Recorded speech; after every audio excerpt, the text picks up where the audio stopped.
안녕하세요. 오늘은 항체 기반 치료에 대한 강의를 하겠습니다. 여러분들이 약들 많이 드시고 있죠? 그러한 약들은 대부분 증상을 치료하는 약들이에요. 운동 증상을 치료한다든지 비운동 증상을 치료한다든지.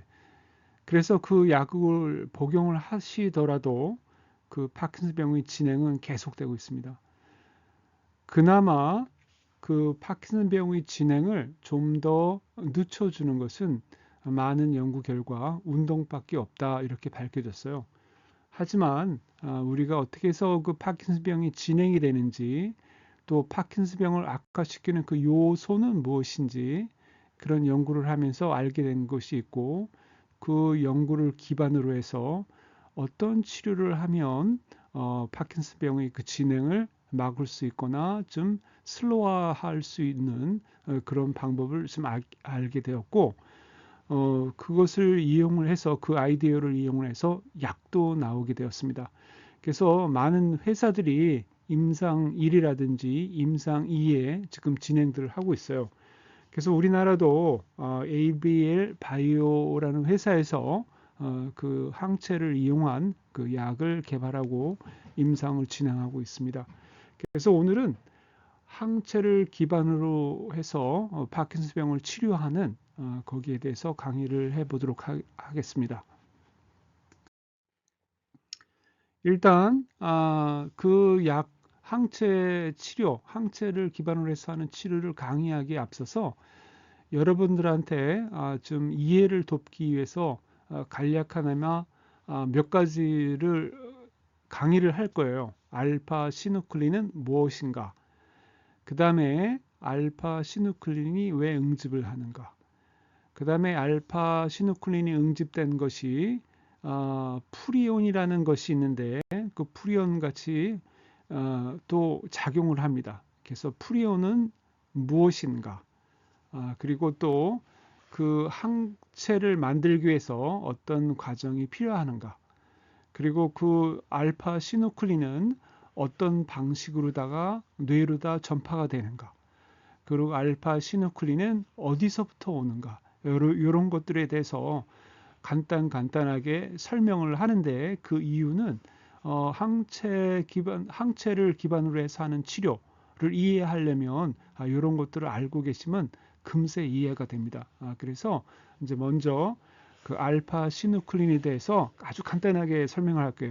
그리고 제가 만든 그 영상이 있습니다. 1년 전에 만든 알파 시누클린에 대한 영상이 있는데 거기에서 아주 자세하게 알파 시누클린이 뭔가를 다뤘어요.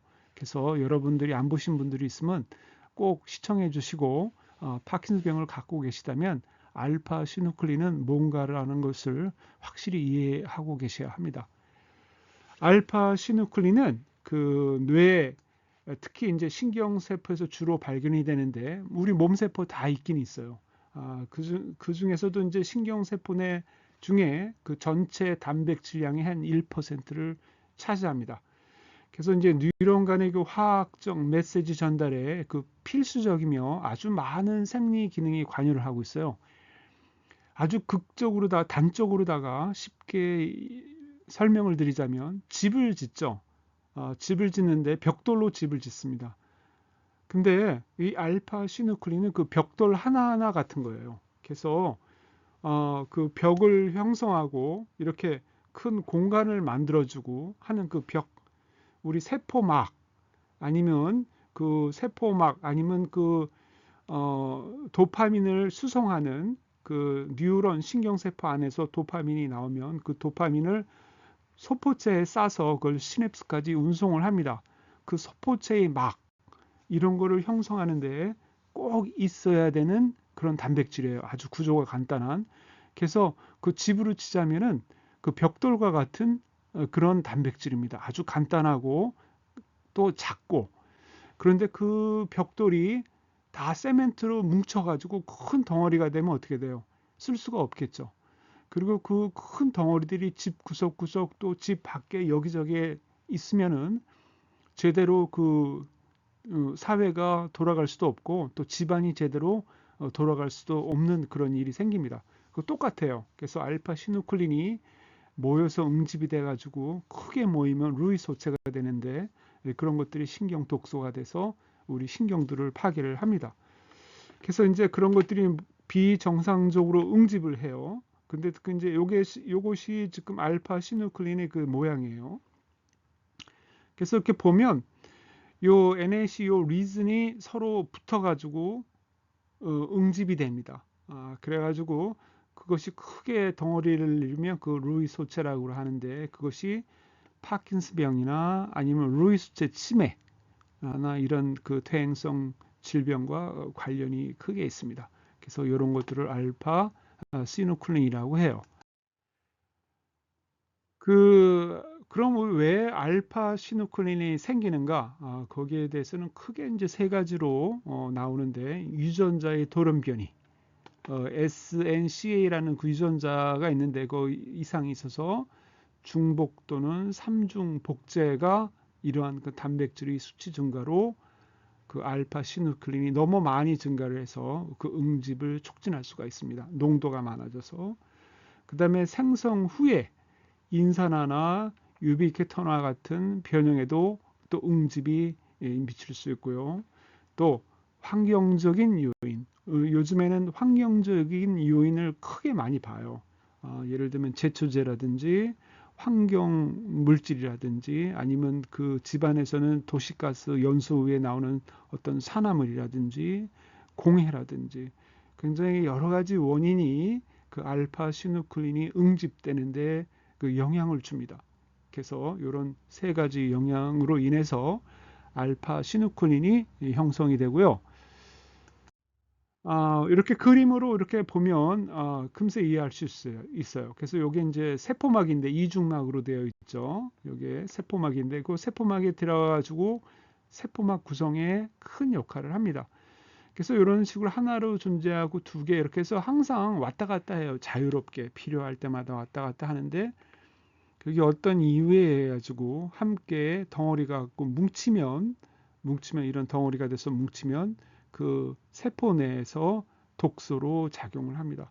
그래서 여기서도 보면 이렇게 소포체라고 할 수 있는데 그 소포체 막 요거는 세포막 소포체 막은 단일막이에요. 그래가지고 이 안에 도파민이 들어있다든지 다른 신경 전달 물질이 들어있을 수도 있고요. 그런 식으로 쭉 그 시냅스 쪽으로 가가지고 이 안에 있는 물질이 나오고 합니다. 그래서 요 그 알파 시누클린하고 그다음에 수소 이온이라든지 칼슘 이온하고 어떤 상관관계 이런 거에 의해서 함께 뭉칠 수가 있다. 이렇게 뭉치면 덩어리가 되죠.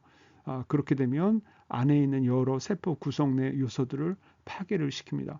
이런 식으로다가 알파 시누클린이 무서운 거고 정상 세포에 꼭 우리 세포가 구성을 하는데 꼭 필요한 겁니다.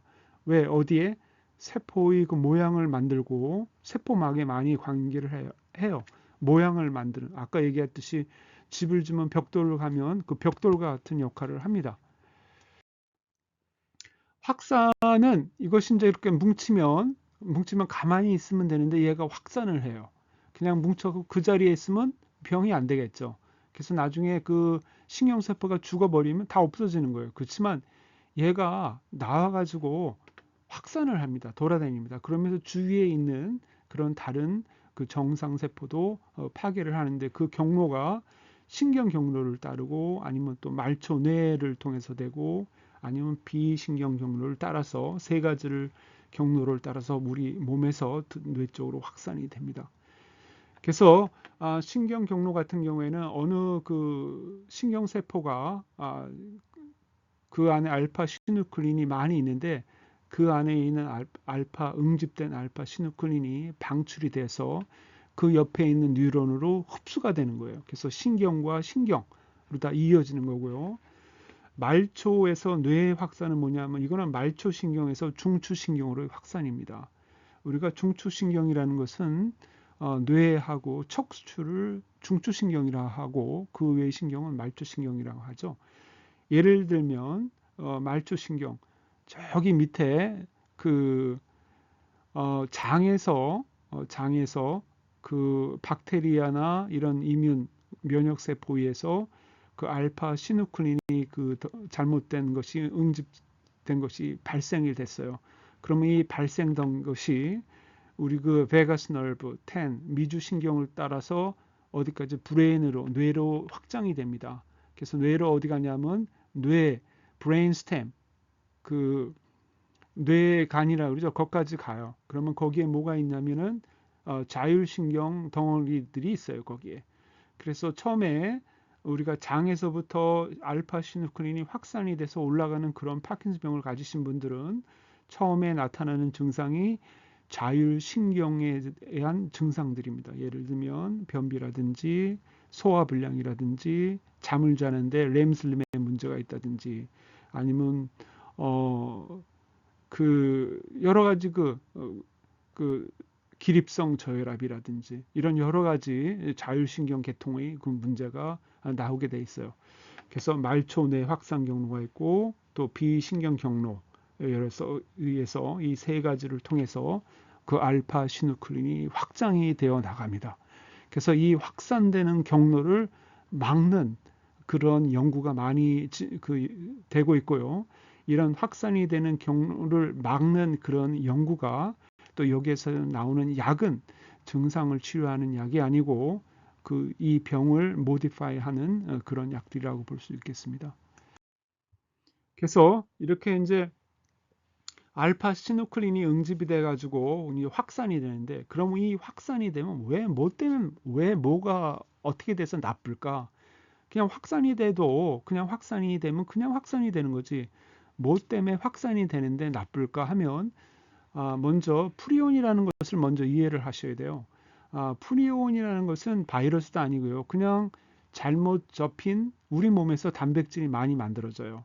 근데 잘못 접혀가지고 불량 단백질이죠. 이게 다 뭉칩니다. 그래서 정상 단백질도 이렇게 뭉칠 수가 있어요. 그래서 이게 뭉쳐서 덩어리가 되면 아주 그 뇌 조직을 손상시키는 그 신경퇴행성 질환을 유발하는 그런 것을 우리가 프리온이라고 해요.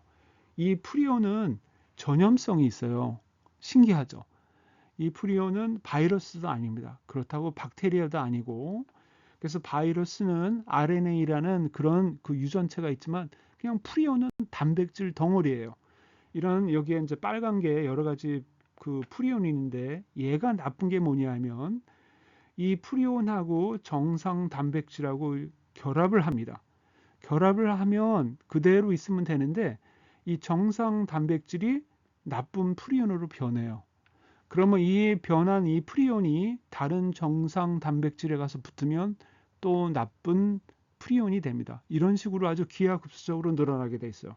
그래서 여기 그림에 보듯이 이렇게 다 정상 단백질이 붙으면 전부 나쁜 프리온으로 되고 확산이 됩니다. 이것을 우리가 프리온이라고 그래요. 그래서 우리가 아주 유명한 그 광우병 알죠? 광우병이 프리온에 의해서 그 뇌가 녹아내리는 거예요. 그래서 그 광우병은 프리온에 의해서 생긴 병이다. 이렇게 보시면 되고 이 알파 시누클린 응집체가 이렇게 보면 여기 이렇게 보면 이제 프리온이 이런 식으로 했고 나쁜 식으로 이 덩어리가 돼가지고 좋은 것이 단백질이 있는데 이 프리온 병이든 프리온에 결합을 하면 나쁘게 됩니다. 그래서 못 쓰죠. 이런 덩어리가 돼갖고 우리 뇌에 플라그로 다 쌓여요. 아밀로이드 플라그로 쌓입니다. 그래서 이러한 그 증식 방식이 우리 알파 시누클린도 거의 유사해요. 그래서 프리온 증식 방식과 알파 시누클린 그 응집체의 그 증식이 유사성이 굉장히 크다. 그래서 이것을 막는 거예요. 항체를 이용을 해서 이 알파 시누클린이 그 덩어리를 먹어버리는 거, 우리 대식세포가 없애버리는 이것을 막아버리면 어떻게 돼요? 이제 더 이상의 그 파킨슨병의 진행은 이제 멈춰지게 되는 거죠. 그래서 이렇게 도식화하면 정상 이제 단백질이 있고 여기 돌연변이가 된 단백질이 있어서 이렇게 붙으면 이제 병이든 프리온으로 됩니다. 그래서 이제 이 프리온이 뭉쳐서 덩어리가 되면 큰 덩어리가 되죠. 그래서 이 큰 덩어리가 붙어갖고 정상 단백질하고 붙으면 얘가 변성이 돼가지고 나쁘게 돼요. 그래서 크게 또 더 커지죠. 이런 식으로 시드 증식을 해가지고 이 시드 증식 계속 큽니다. 계속 돌고 돌고 돌고 해가지고 우리가 만약에 장에서 시작이 됐다면 그게 뇌로 와가지고 어떤 파킨슨병의 그 증상이 나타났을 때 도파민을 만드는 그 신경세포에 영향을 줘서 그 도파민을 만드는 신경세포가 50%에서 60%가 망가지면 그때부터 운동 증상이 나오기 시작을 하고 그때 병원에 오시면은 그렇게 많이 진행이 된 겁니다. 그 동안에 우리 몸에서는 이러한 일들이 일어났던 거예요. 계속 알파 시누클린이 꼭 프리온처럼 증식을 해가지고 점점 확산을 하고 뇌까지 확산이 돼가지고 나중에 가면 그 뇌 끝까지 다 확산이 됩니다. 그렇게 되면 치매가 오게 되겠죠. 네, 그런 식으로 갑니다. 그래서 오늘의 그 일을 보면 이제 프리온 그 알파 시누클린이 신경세포 안에 있어요. 이렇게 신경세포 안에 있고 알파 시누클린은 엑손을 따라서 다른 데로도 갈 수 있습니다. 주변 그 신경세포로도 갈 수 있고요. 또 이렇게 바깥으로 나와 있는 알파 시누클린이 성상세포에도 영향을 줄 수 있고 또 교세포에 영향을 주고 또 요즘 알려진 대로 교세포를 활성화시킵니다. 이렇게 되면 또 다른 신경세포에 독소로 작용을 해요. 그래서 이것을 막자는 거예요. 지금 항체를 이용해서 엔티바디를 이용해서 이것을 표적으로 해가지고 표적으로 해서 여기 갖다가 항체를 붙여서 얘네들을 우리 대식세포로 먹여서 죽여버리자. 그래서 막자 하는 그런 원리인 겁니다. 그래서 이제 주로 아까 얘기했듯이 그러면 처음에 그 오리진 어떤 식으로 그 프리온이 뇌까지 가느냐 어떻게 되냐 하면 우리가 여기에 장이고 요거는 이제 뇌 아니에요. 그래서 이제 body first라는 그런 이론이 있고 또 brain first라는 것이 있습니다. 그래서 요즘 파킨슨병을 보면 증상을 보고 이분은 그 알파 시누클린이 장에서부터 왔구나. 또 이분은 알파 시누클린이 뇌에서부터 발생했구나. 그걸 알 수 있는데요. 장에서 보면 장내 환경입니다. 여기 장막이고요. 여기에 미주신경이 붙어 있어요. 그래가지고 박테리아라든지 면역세포에서 그 알파 시누클린 덩어리가 응집된 것이 형성이 됩니다. 이것이 미주신경을 타고 저 중뇌까지 올라가요. 그 브레인스템까지. 거기에 가면 뭐가 있어요? 자율신경을 통제하는 그런 게 제일 먼저 나옵니다. 그렇게 되면 자율신경에 대한 문제가 나오는 거예요. 그래서 여기서부터 자율신경 그것까지 가는데도 굉장히 오랜 시간이 걸리겠죠. 또 그 신경 증상이 나타나고 운동 증상이 나타나기까지 1기, 2기가 굉장히 깁니다. 그렇지만 일단 운동 증상이 나타나고 치매가 나타나기 그 인지 능력이 떨어지기 시작하면 그 이후부터는 병의 진행 속도가 굉장히 빨라요. 그래서 여러분들은 1기와 2기를 오랫동안 지켜야 되는 거예요. 운동을 열심히 해가지고. 그 다음에 이제 뇌 안에서는 어떤 식으로 퍼지냐면 예를 들면 편도체 있는 데서 발생했어요. 그럼 얘가 또 혈관을 타고도 나올 수 있습니다. 그 면역세포 안에 알파 시누클린 응집된 것이 있다가 어떻게 돼요? 이 면역세포를 타고 이렇게 쉽게 뇌혈관 벽을 뚫고 나옵니다. 그런 식으로 해서 주위로 퍼져나갈 수 있고 이런 식으로 돼서 그 장에서 아니면 또 뇌 안에서도 퍼져나갈 수가 있어요. 그래서 이제 두 가지 이론. 그럼 알파 시누클린이 어디에서부터 확산이 되느냐. 그래서 두 가지 큰 이론이 있는데 가설이 있는데 그것이 이제 body first PD가 있고 그다음에 brain first PD가 있어요. 그래서 이제 증상이 좀 다릅니다. body first는 주로 자율신경 증상이 참 많이 나타나요. 자율신경 증상이. 그래서 장에서부터 시작을 해서 이렇게 미주신경을 타고 올라가면서 심장에 대한 문제도 나오고요. 그 다음에 여기에 보면 자율신경이 있어요. 그래서 보니까는 자율신경 증상이 나타나고 그 다음에 렘슬립에도 굉장히 문제가 많죠. 잠을 자다가 진짜 꿈에서 복싱을 하면 진짜 그것이 나오죠. 우리는 그냥 꿈을 꾸면 복싱을 한다고 해도 그냥 꿈이잖아요. 근데 이제 파킨슨병을 가지고 계신 분들은 그것이 바로 팔로 나와서 함께 자고 있는 사람들을 칩니다. 전부. 그래서 다치게 할 수도 있고. 그 다음에 일단 아까 얘기했듯이 한번 이제 인지 능력까지 가면 그 이후부터는 굉장히 진행이 빨리 가요. 그래서 보통 뭐 3기, 4기 이렇게 되면 뭐 3기가 넘어가면 금세 아주 나빠집니다. 그래서 1기하고 2기를 꼭 지키셔야 되고, 그리고 또 그 운동 증상이 아주 많고요. 운동 증상이 굉장히 많고, 그다음에 그 도파민 신경이 왼쪽, 오른쪽하고 굉장히 균일하게 망가져요. 이것은. 그다음에 이제 후각도 굉장히 나빠지고. 그래서 이런 분들을 보니까 그 유전체에서 GBA라든지 SNCA 그 돌연변이가 그를 그 캐리하는 분들이 많더라 하는 것을 알게 됐어요. 그다음에 이제 그 브레인, 과거에는 요거를 뭐 후각신경을 통해서 그 독소라든지 환경 독소라든지 들어가서 뇌에 영향을 줘서 그 알파 시누클린이 응집되는 그런 현상이다 이렇게 보았는데, 또 환자를 많이 연구하다 보니까 그것도 아닌 거라요. 그래서 요즘은 또 그것이 그 편도체에 있는 부분에서 많이 처음에 생기더라고요. 그래서 편도체 부분에서 이렇게 나와서 확산이 됩니다. 그래서 이분은 처음에 자율신경 증상 같은 게 잘 안 나타나죠. 처음에.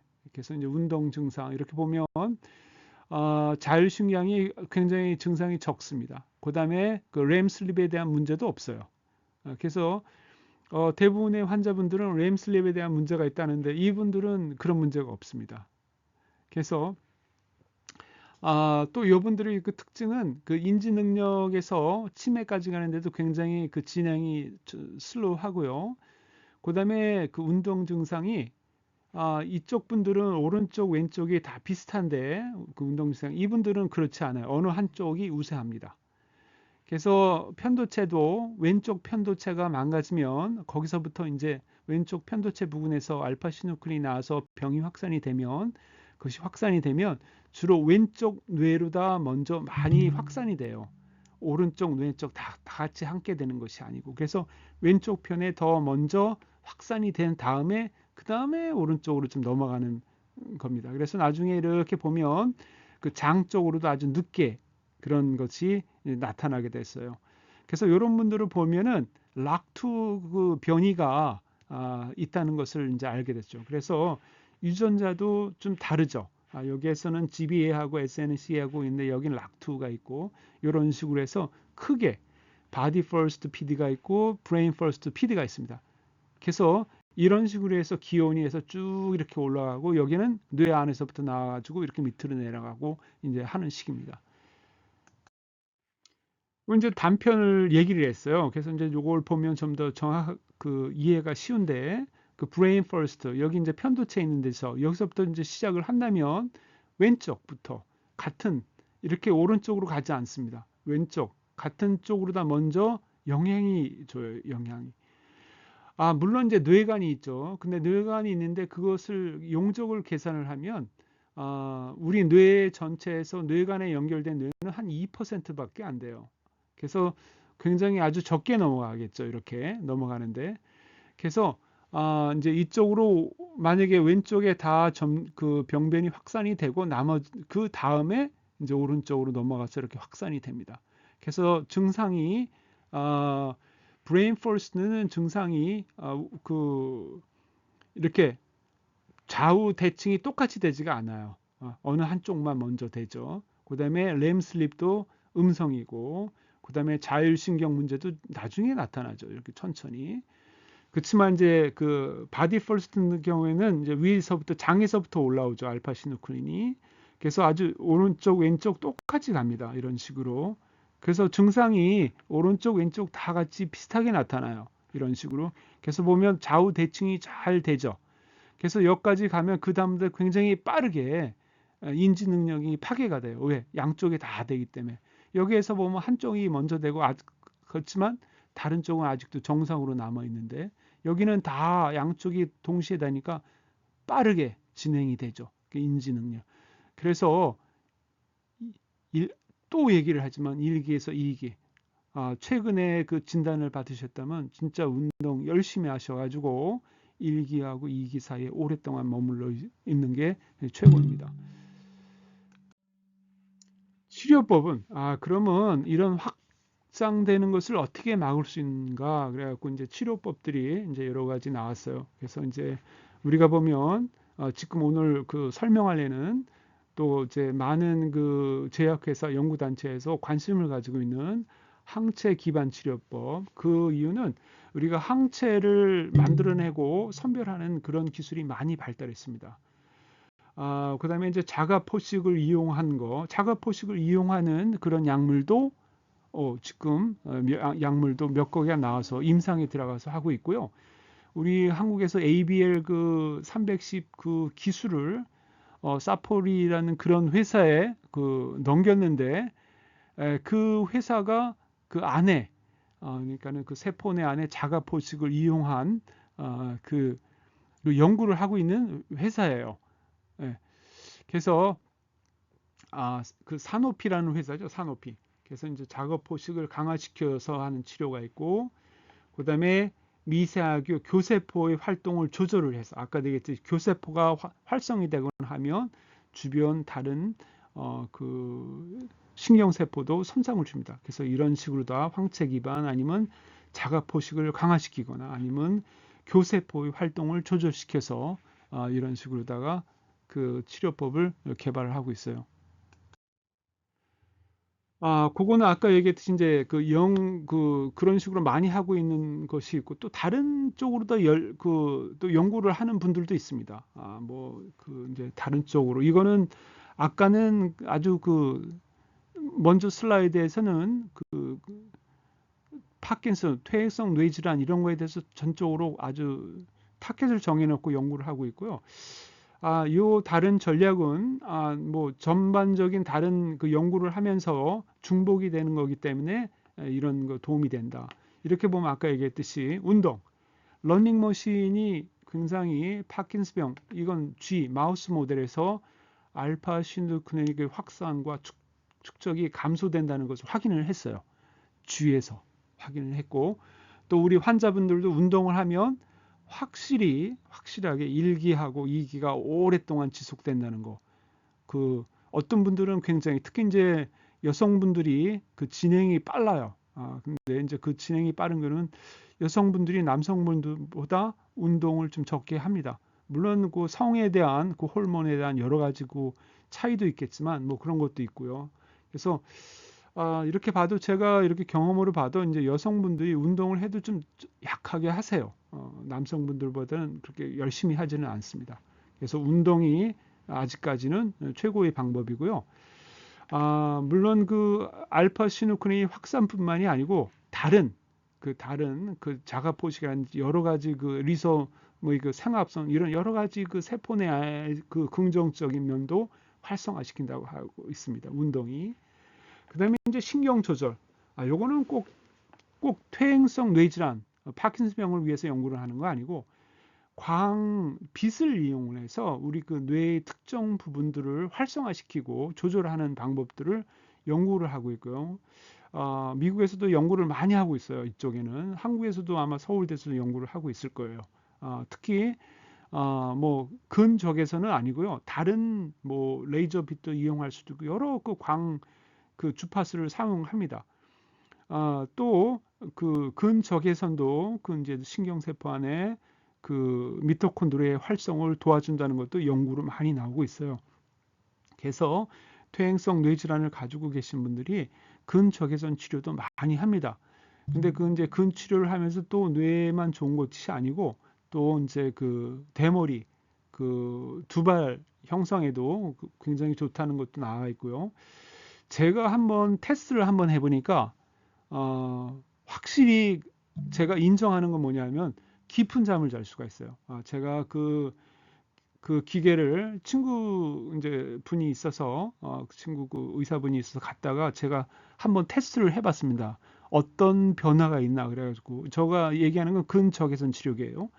얘기했는데 저는 이제 파킨슨병 환자가 아니니까 모르겠지만 확실한 거는 저희 그 딥슬립 깊은 잠에 빠지는 기간이 훨씬 길어졌습니다.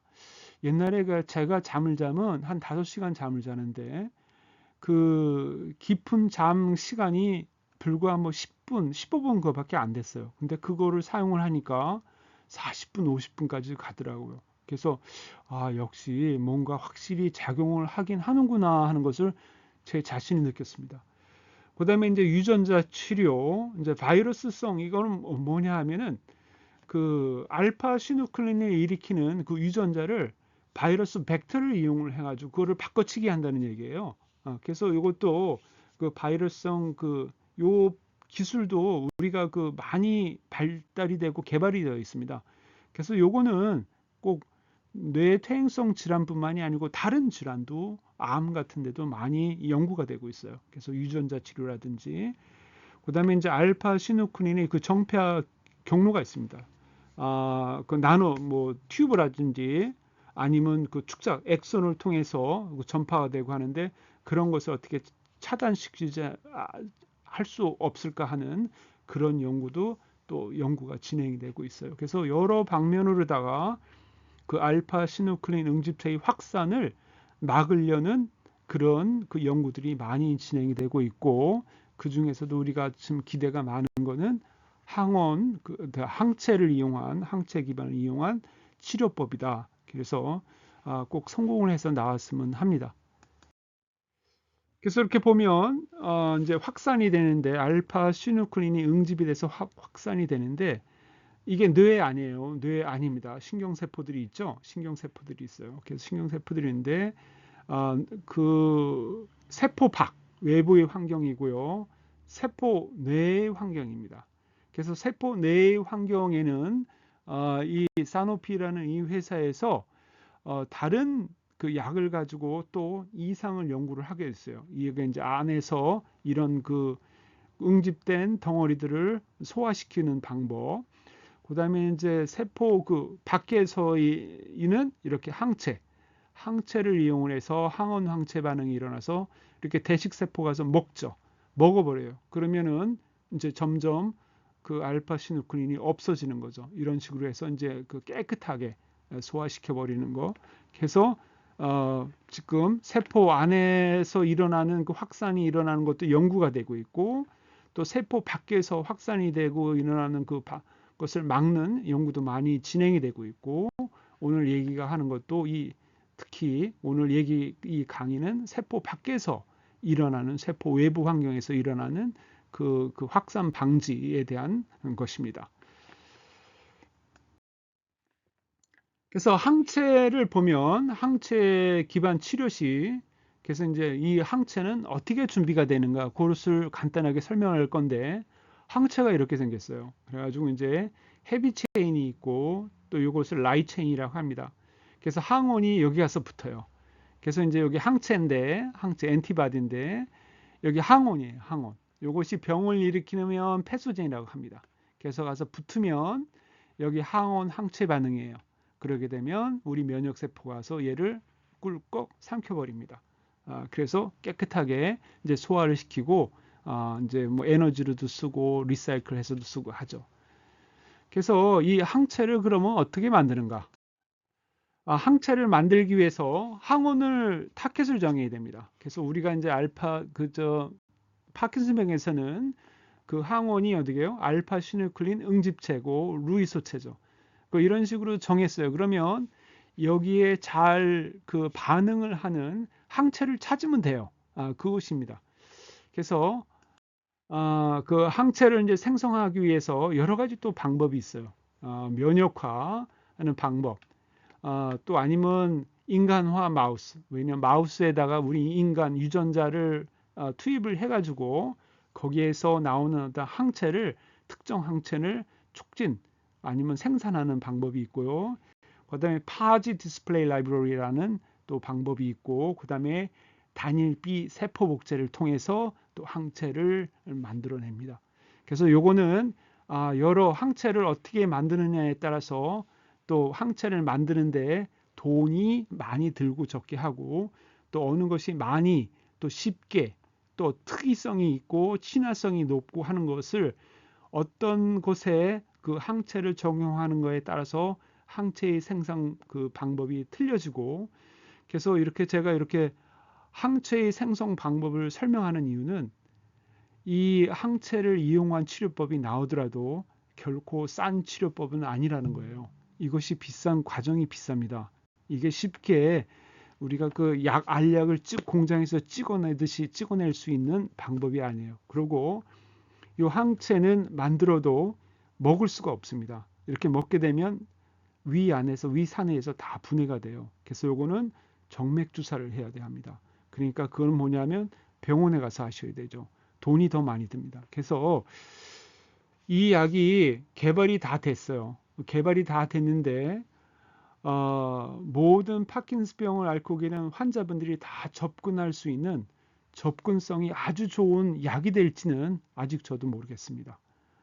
그래서 제가 보기에는 항체를 이용한 그런 암 치료법이 있는데 그 치료법이 결코 싸지는 않아요. 그래서 이 파킨슨병도 항체를 이용한 치료법이 그렇게 저렴한 치료법은 아니라고 저는 생각을 합니다. 그래서 항체를 형성을 만들면 그 다음에 이제 분석을 해야 합니다. 특성 분석, 이제 스크리닝을 해야 되고요. 그 다음에 특성화, 어떤 뭐 특성화 추가할 특성은 없는가 하고, 또 친화력, 얼마나 강하게 결합을 하는가, 또 특이성, 우리가 원하는 항원에 가서만 붙는가, 예를 들면 알파 시누클린 응집체에서만 가서 붙는가, 그 다음에 이것을 투입했을 때 우리 인간한테 안전한가, 안전성, 이런 것들이 다 맞아 떨어져 가지고 임상도 끝나고 나면 그다음부터는 이제 생산을 하고 정제를 하고 이런 과정이 들어가겠죠. 그래서 이제 우리나라 그 ABL 그 바이오라는 회사에서 논문을 그 유명한 그 네이처지에 발표했습니다. 그래서 그 논문 발표 내용이에요. 그래서 이게 2017년, 2018년 언젠가 발표가 됐는데, 그래가지고 이제 전형적으로 그 이제 임상에 들어가겠는데, 특히 항체를 아주 특이하게 만들었습니다. 참 머리가 좋아요. 그 우리나라 연구하시는 분들. 그래서 그 대략적인 그 개념은 어떤 식이냐면, 이제 알파 시누클린이 응집이 돼가지고 이렇게 덩어리가 돼서 우리가 이렇게 보면 이제 루이 소체가 되죠. 그래서 이제 신경세포에서 이렇게 그 덩어리들이 알파 시누클린 덩어리들이 나와서 다른 신경세포도 손상을 주는데, 요 과정, 그래서 요 신경과 신경 사이에 나와 있는 알파 시누클린 이 덩어리들을 우리 ABL302라는 항체를 이용을 해서 가서 붙습니다. 그래서 요 과정을 막자는 거예요. 그래서 더 이상 확산이 없게끔 하자는 거죠. 그래서 일반적인 아주 큰 그림은 이렇습니다. 그래서 여기에 항체 ABL302를 사용을 하는 거고, 지금 일상에 들어가 있습니다. 기존에도 항체가 있었어요. 기존에도 항체가 있었는데 그게 왜 성공을 하지 못했냐면, 우리 뇌에는 뇌혈관 장벽이 있습니다. 근데 이 뇌에 있는 혈관은 그 신체 몸에 있는 혈관하고 달라서 그 혈관 벽이 굉장히 타이트해요. 그래서 혈액 속에 있는 물질들이 뇌 안으로 빠져나가기가 굉장히 힘듭니다. 항체도 그래요. 그래서 그 뇌혈관 장벽 통과가 굉장히 어려웠어요. 근데 우리 그 ABL 그 바이오라는 회사에서 아주 특이한 항체를 만들어 갖고, 이 항체는 아주 쉽게 기존에 있는 항체보다도 더 쉽게 뇌혈관 장벽을 투과해서 밖으로 나갈 수가 있습니다. 그러니까 어떻게 돼요? 약 효과가 훨씬 높아지는 거죠. 그래서 어떻게 그런 항체를 만들었냐면, 이제 항체인데, 요 항체에다가 여기가 이제 루이 소체가 붙는 퇴행성 요 타켓 항체고요. 여기 가서 붙는 바인딩 스팟입니다. 요 밑에다가 헤비 체인 요 밑에다가 특정 단백질을 붙여갖고 쉽게 그 뇌혈관 장벽을 빠져나갈 수 있도록 만들었어요. 그래서 이것을 이중 특이 항체라고 합니다. 그래서 요것을 뇌혈관 장벽을 투과하는 셔틀, 버스라는 얘기예요. 그 셔틀. 그래서 뇌혈관 장벽 셔틀이라고 합니다. 그래서 요것이 다른 항체 약물과 다른 점이에요. 그래서 이제 이것에 대한 그 기술과 특허를 가지고 계신 것 같아요. 그래서 이것을 사노피라는 그 제약회사에 기술을 이관을 했습니다. 그래서 아마 한국 ABL 바이오에서 그 미국에서 임상하는데 돈이 굉장히 많이 들어가고요. 굉장히 그 광범위하게 많은 병원이라든지 여러 그 발이 넓어야 돼요. 회사가 커야 되고 경험도 많아야 되고 그것을 사노피라는 회사가 잘하는 것 같아요. 그래서 한국에서 혼자 이제 할 수 없으니까는 같이 하는 형식으로 해서 기술을 이관을 하고 아직 일상이 어떻게 끝났는지는 발표가 되지 않았습니다.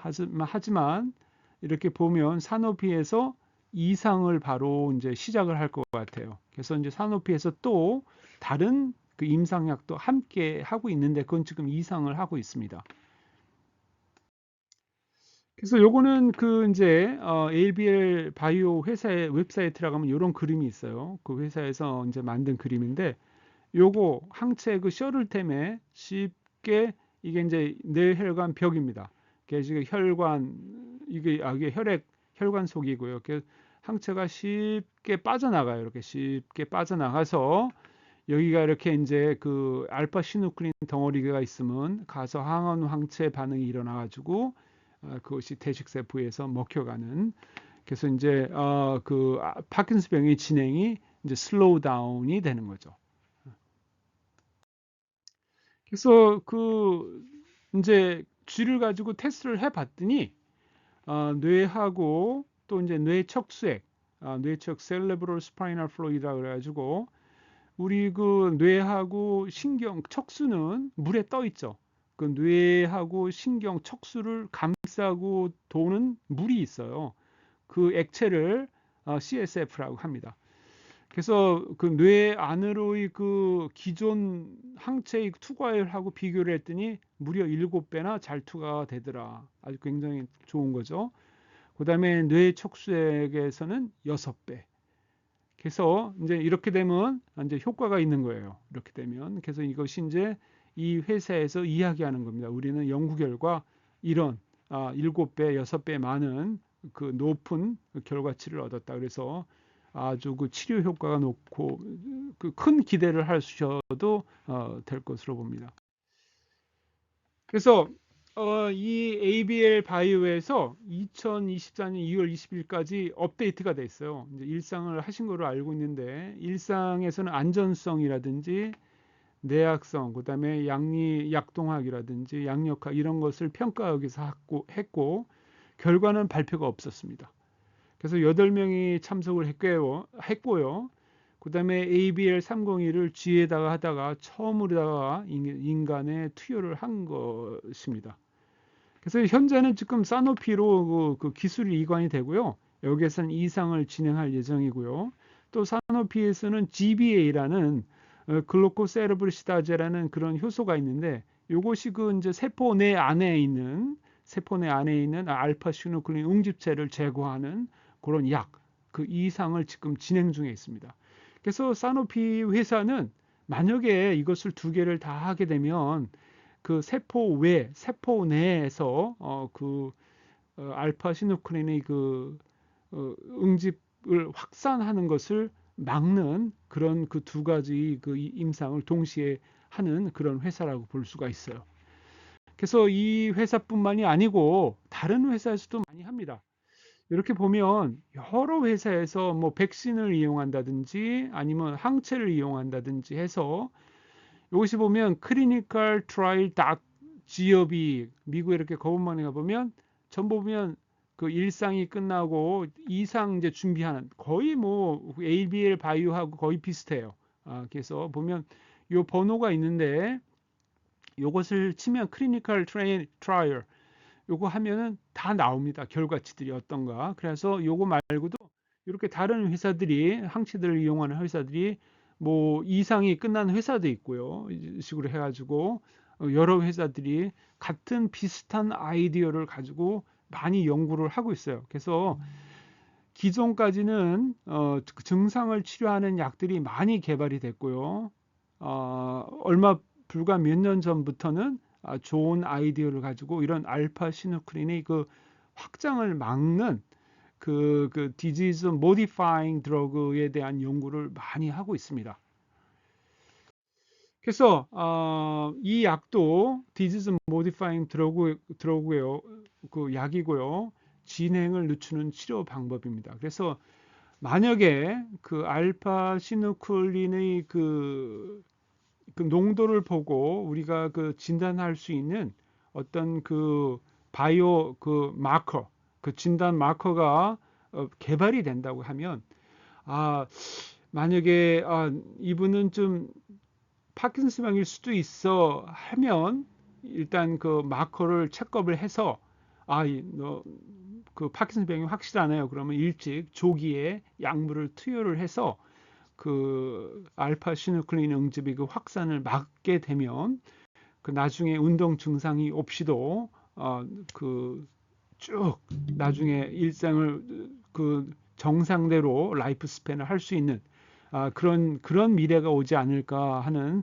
저는 그 기대도 하고 있고요. 꼭 파킨슨병뿐만이 아니고 그 퇴행성 뇌질환 치료에 아주 큰 희망이라고 볼 수 있습니다. 그래서 저도 관심 있게 보고 있어요. 그 항체를 이용한 그 치료법에 대해서 하고 있는데, 문제는 그런 이제 이렇게 들어가서 그 약도 항체도 이제 확산이 돼야 되거든요. 뇌 안에서 확산이 되고 또 얼만큼 빠르게 그것이 또 우리 또 면역 세포에 의존하는 거기 때문에 면역 세포가 얼만큼 활성화되느냐에 따라서 또 개인마다 또 개인차가 있을 거고 또 얼만큼 많이 또 그 항체가 그 뇌혈관 벽을 통과를 하고 그 세포 내 사이로 세포 외 사이로다가 뇌 안으로 들어가는지 그것도 개인 차가 있고 해서 아직까지는 모르겠습니다. 아직까지는 일단 뭐 얼만큼이 좋아졌다 이렇게 보기는 좀 힘들고요.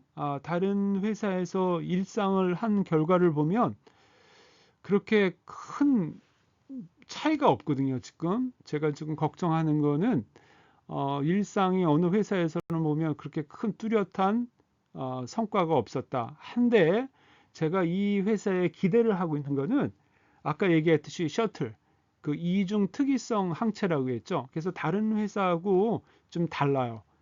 그 항체가 그래서 아까 얘기했듯이 뭐 7배 더 많이 그 이제 투과를 하니까 다른 회사 그 다른 회사에서는 어떻게 큰 변화가 없었습니다. 일상이 끝났는데 그래서 제가 실망을 많이 했는데 그 이 회사에서 개발한 이중 특이성 항체는 쉽게 더 많이 그 혈관 내벽을 그 혈관벽을 통과를 한다니까 아마 좋은 결과가 있을 거라고 생각을 하고요. 기대를 좀 하셔도 될 것 같아요. 그래서 이제 뭐 2상에 들어가고 3상하고 뭐 개발하고 그러면 한 10년 그러면 좋은 일이 생기지 않을까 이렇게 기대를 하고 있습니다. 그리고 4월 11일이 세계 파킨슨병의 날이었었어요. 왜 4월 11일이냐면 이날이 그 닥터 제임스 파킨슨의 그 생일입니다. 그 영국 의사분인데 그분이 1817년도에 처음으로 저서에 그 파킨슨병이라는 그 증상을 알리신 분이에요. 그래서 그때 그 증상을 보면은 제가 보면은 아마 그 브레인 퍼스트 파킨슨병인 것 같아요. 왜냐하면 좌우 그 운동 증상 이런 게 대칭이 안 되고 어느 한쪽만 일어나고 해서 그래서 벌써 굉장히 시간이 많이 흘렀죠. 한 200년 정도 흘렀으니까 그래도 그나마 그래도 약이 많이 개발이 돼서 그나마 과거보다는 굉장히 그 우리 그 환자분들이 그 좋은 치료를 받고 있는데 제가 과거에 그 의대를 다닐 때는 공부하기가 쉬웠어요. 퇴행성 뇌질환에 대해서. 왜 그러냐면 원인을 모르니까. 원인 모름. 그냥 증상만. 근데 요즘은 근데 굉장히 복잡해졌죠. 뭐 여러 가지 원인도 나오고 가설도 나오고 많은 약도 나오고 또 치료 방법도 나오고 해서 그 요즘 그 의대에 다니는 학생들 보면 공부할 게 더 많을 겁니다. 옛날에 저 있을 때는 뇌에 대해서 할 수 있는 게 별로 없었어요. 그래서 그 신경과 의사들이 제일 가난했죠. 왜 그러냐면 진단만 하고 치료를 할 수 있는 방법이 없기 때문에 그래서 이제 미국에서는 그 신경과 의사들이 절 실력 없는 그런 사람들이 주로 하고 했습니다. 그래서 오늘 한 50분에 대한 그 긴 시간의 저희 강의를 끝까지 들어주셔서 감사하고요. 이 약은 기대를 하셔도 됩니다. 그래서 시간이 좀 길게 걸릴지 모르지만 그동안 열심히 운동하시고 식이요법도 열심히 하셔가지고 최대한으로 그 병의 진행을 좀 늦추시면서 좀 기다리시는 것이 좋을 거라고 생각합니다. 감사합니다.